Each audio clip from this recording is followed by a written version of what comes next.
అనుమానం. వాడు యేసయ్య దగ్గరికే వచ్చి యేసయ్యకి అనుమానం పుట్టిడని ట్రై చేసినోడు వాడు. నీవు దేవుని కుమారుడు అయితే ఈడైతే గీతే నీడు చెప్పేది కాదు, ఆయనకి వాళ్ళ ఆయనకి తెలుసు. ఈడెవడు ఫోన్ తీసుకా, మిగిలిన మీరు పూర్తి చేసుకోండి. నీ దగ్గరికి కూడా వచ్చి నిజంగా మీ దేవుడు గొప్పోడు అయితే అడిగి తగ్గించు. నిజంగా మీ దేవుడు గొప్పోడు అయితే ఈ అయితే ఎక్కడ ఏ నోటితో వినపడ్డా అందులో లూసిఫర్ ఉన్నాడని గుర్తుపట్టును.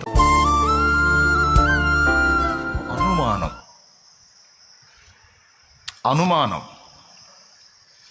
అది కూడా మానసిక యుద్ధంలో ఒక భాగం. మనలో అనుమానాలు పుట్టించటం.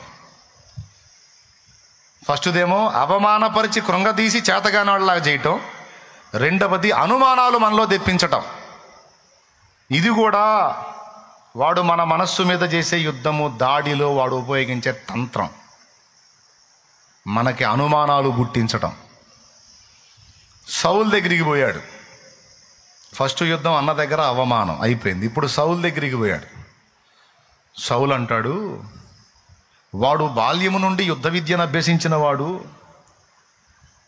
చాలా వయసున్నవాడు, అనుభవశాలి, 6 మూరల జానుడు ఉన్నాడు. వాడు ఇంత వాడంతా అని వాడి బలాన్ని హైలైట్ చేసి దావీదు బలహీనత దావీదుకు చూపించి, వాడెక్కడ నువ్వెక్కడరా, వాడు సీనియరు నువ్వు జూనియరు, వాడు పెద్దోడు నువ్వు పిల్లోడివి, వాడు బలవంతుడు నువ్వు బలహీనుడివి, వాడు యుద్ధ వీరుడు నువ్వేమో భీరుడివి అని అనుమానం రప్పించడానికి చేశాడు.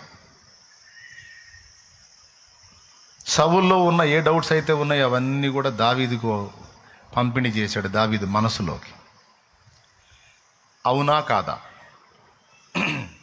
క్లియర్గా ఉందా లేదా? ఎవరిని పొగిడాడు సౌలు? దావీదును పొగిడాడా, వాడిని పొగిడాడా? గొలియాతుని. వాడు 6 మూరల జానుడు అంటాడు. మూరకు 18 అంగుళాలు అంటే అడుగున్నర.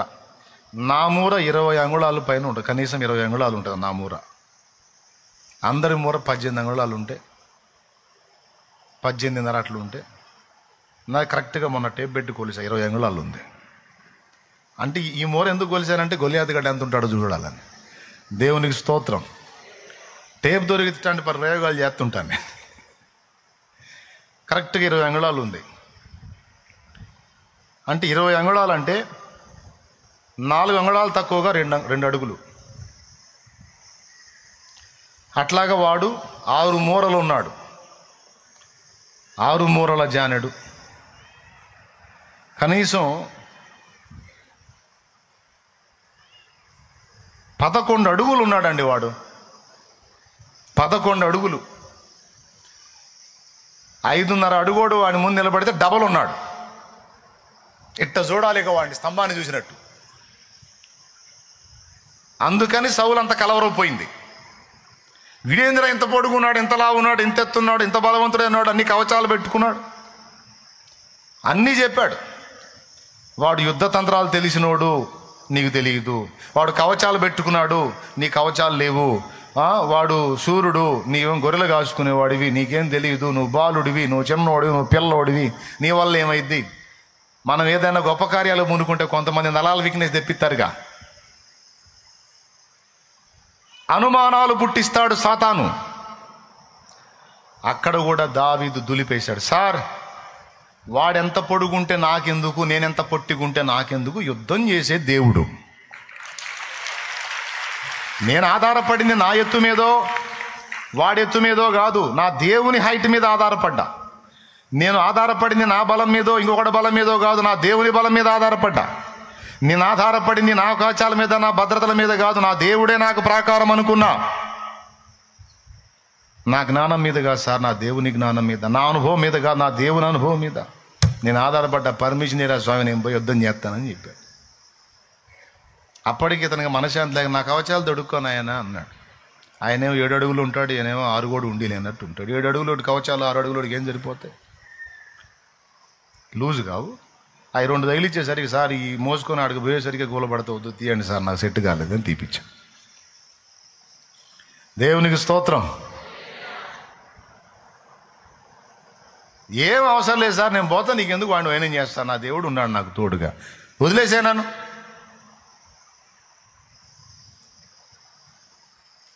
అంటే అనుమానము అనే దాన్ని ఎంటర్ చేసినప్పుడు దాన్ని కూడా గెలిచాడు. ఫస్ట్ యుద్ధం అక్కడే జరిగింది. తీరా యుద్ధ భూమిలో పోతే వాడంటాడు, వాడు కూడా అనుమానం పుట్టియడానికి, నేనేమన్నా కుక్కను అనుకున్నావు రా, కర్ర తీసుకొని వస్తున్నావు నా మీదికి, నేనేం కుక్కను అనుకున్నావా, నా మీదకి యుద్ధానికి వస్తున్నాడంటే వాడెవడో అనుకున్నావు, నువ్వేందిరా భూమికి జనాలు లేవు, నువ్వు రావటం ఏంది? వాడు చేయాల్సిన మానసిక దాడి వాడు చేశాడు, కానీ వాటిని కూడా జయించి నిలబడ్డాడు. కాబట్టి ముందు మానసిక యుద్ధంలో గెలిచాడు, కాబట్టే భౌతిక యుద్ధంలో ఒకే ఒక్క దెబ్బలో వాడిని కూలగొట్టాడు.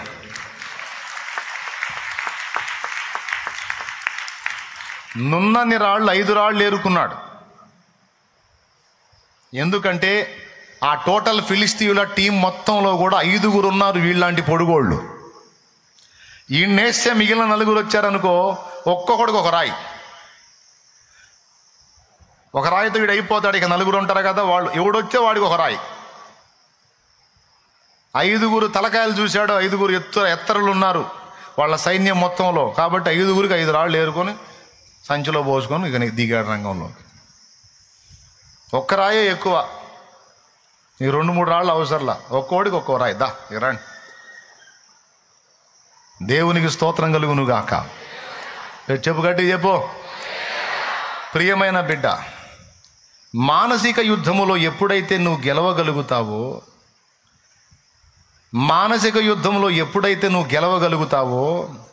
అప్పుడు భౌతికమైన పోరాటములో ఖచ్చితంగా గెలుస్తావు, విజయం పొందుతావు. ఆత్మీయ యుద్ధంలో నువ్వు ఎప్పుడైతే గెలవగలుగుతావో, భౌతిక యుద్ధంలో ఈజీగా గెలవగలుగుతావు. అందుకే ముందు నీ మనస్సు మీద జరుగుతున్న దాడులను గుర్తుపట్టి వాటిని తిప్పికొట్టు, నీకు ఎదురులేదు. ఇక ఏమైనా అర్థమైందని చెప్పింది? అర్థం కాకపోయినా చేయగలిగింది ఏం లేదు. ఓకే, ఎదురవుతాయి, వాటితో నువ్వు పోరాడి గెలవాలి. ఫస్ట్ది ఏం చెప్పాను? అవమానం. రెండవది అనుమానం. ఇక మూడవది, ఇది చాలా కీలకమైంది, చాలామంది దీంతో సఫర్ అవుతూ ఉంటారు, ఇది కూడా చెప్పనియండి నన్ను. మూడవది అపరాధ భావం. ఇది కూడా ఆ మీదనే వచ్చింది. అవమానం, అనుమానం, అపరాధ భావం. ఈ అపరాధ భావం అనేది మనందరికీ ఉంటుంది, బాగా వినాలి. నిర్వచనం వాళ్ళు గట్టిగా స్తోత్రం చెప్పండి. కళ్ళు తెరిచి మీరు చెబుతారు ఎందుకు? మెలగుతున్న వాళ్ళు చెప్పండి. అది వినండి. మూడవది అపరాధ భావం. రెండవది ఏంది? అనుమానం.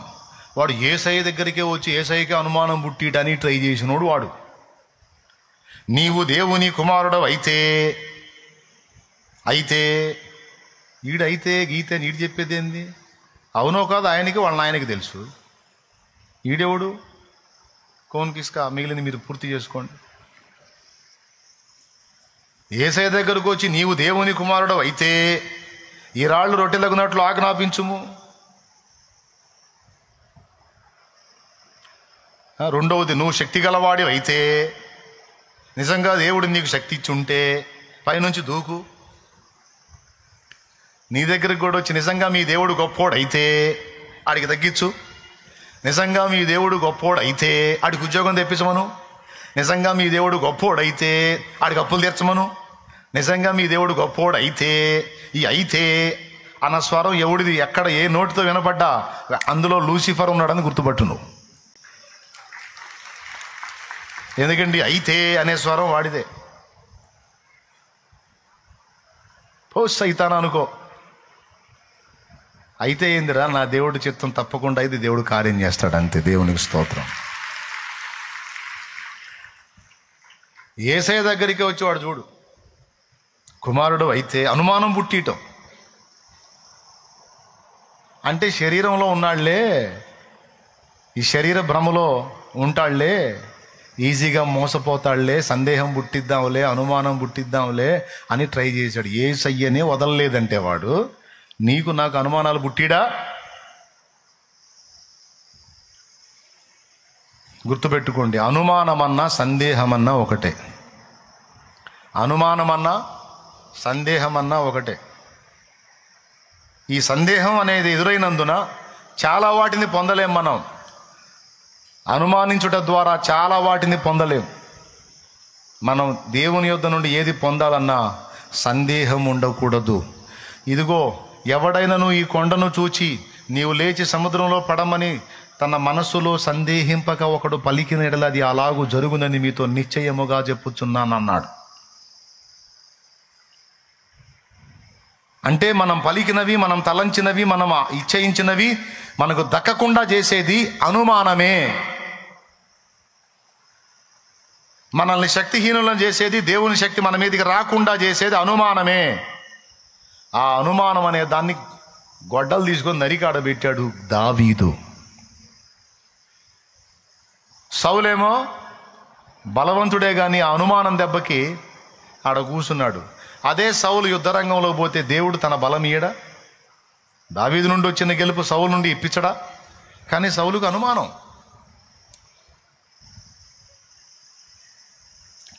దావీదుకేమో అనుమానం లేదు, సందేహం లేదు. దేవుడు నాకు తోడై ఉన్నాడు, నేను యుద్ధభూమికి వెళ్తే దేవుడే నాకు గెలిపిస్తాడు. సందేహించినోడు బతుకు సందేహించినట్టే తగలబడింది. విశ్వసించి పొందుకున్నవాడు వీరుడయ్యాడు. నా పక్షమును నీవు వహించి మూర్ఖుల నోళ్ళు మూయించినావు. నా పక్షమును నీవు వహించి మూర్ఖుల నోళ్ళు మూయించినావు. వీరుడవై నీవు నాకుండగా, వీరుడవై నీవు నాకుండగా.